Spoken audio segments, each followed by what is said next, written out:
The next presentation is from Clem Martini from the School of Creative and Performing Arts at the University of Calgary. Over the course of a celebrated career, Clem Martini has moved minds and hearts as playwright, librettist, novelist, and essayist. His innovative comedic and social justice-oriented body of work has been shaping Canadian theatre for over 30 years. His award-winning and internationally acclaimed works range from breaking conventions and displaying unique artistry, encouraging audiences and readers to broach the most challenging and pressing social and environmental issues.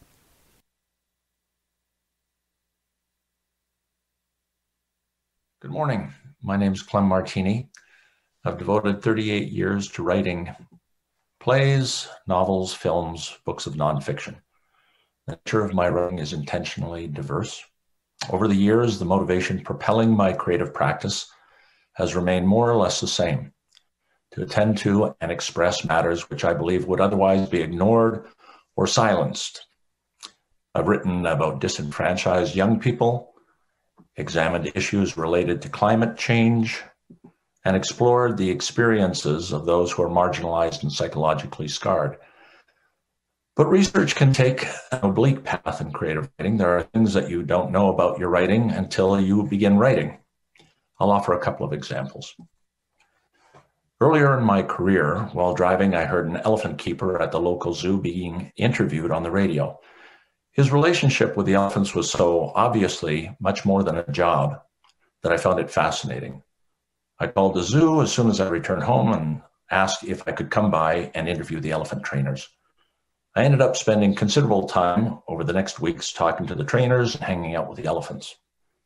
It was different then, before risk assessment, and I was permitted to venture into the elephant enclosure. The elephant calf climbed all over me. The female elephant explored me head to toe with her trunk. The elephants were in and of themselves fascinating, and the complicated relationship between the trainers and elephants was unique. The play I wrote as a result of this research, The Life History of the African Elephant, was set in an elephant pen at a zoo and required the presence of a life-sized elephant.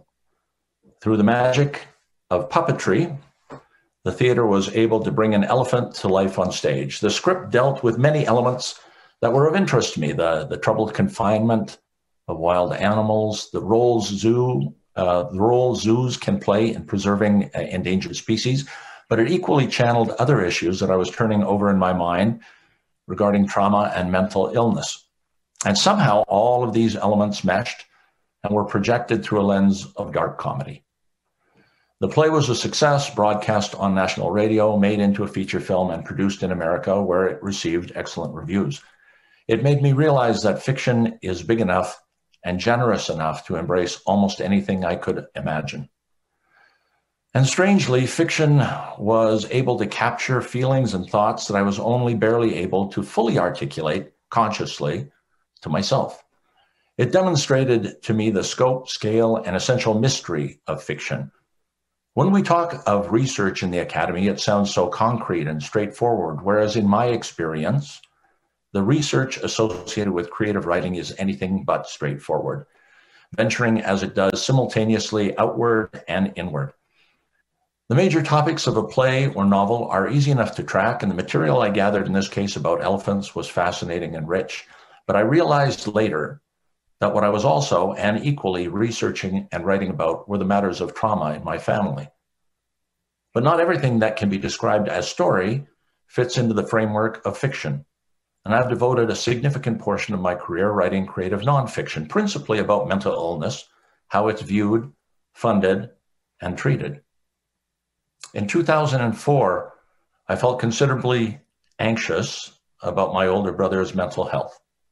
He had been diagnosed with schizophrenia over a decade earlier and had faithfully maintained his drug regimen, but nonetheless, he remained frightened and angry. All his dreams seemed dashed by the fact that he lived with a disorder for which there was no cure and which interfered in large and small ways with almost all his aspirations. He was depressed, and that seemed dangerous to me. I'd already lost one brother to suicide. Nevertheless, he was an artist, and he sketched and created cartoons habitually, and those Drawings were the things, I think, that kept him alive. I struck a deal with him. I told him if he continued drawing, I would find a way to get his cartoons published. He kept drawing, and together we created a book, Bitter Medicine, a graphic memoir of mental illness. It examined the importance of family and the treatment and care of mental illness and explored the reciprocal impact this involvement has upon family. The depth of the response to Bitter Medicine was astonishing. At its launch and every subsequent reading, the book signing took hours because each person in the lineup had their own story to tell me.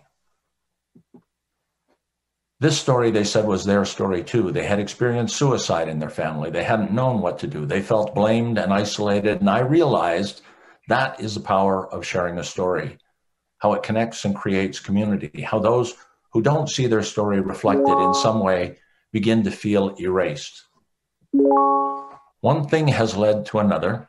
Bitter Medicine led me to write a second graphic memoir with my brother entitled The Unraveling, which examined the strains that can occur when family caregiving is confronted by the multiple challenges of aging and dementia. And that in turn led me to embark on my latest work for the theater titled Cantata, a play which examines mental illness not as a temporary phenomena, but as something dealt with over the landscape of a lifetime. In creative writing classes, there's an exercise. You assign yourself a topic, you set a timer, you press the start button. Once the button is pushed, you write everything that springs to mind about that topic. That's what writing has been for me, and what research has been for me. You write what you see, hear, and think about. You write what you need to write, sometimes looking outward, sometimes looking inward. It's about keeping pen to paper every day, writing without stopping, writing like there is no tomorrow. Thanks very much.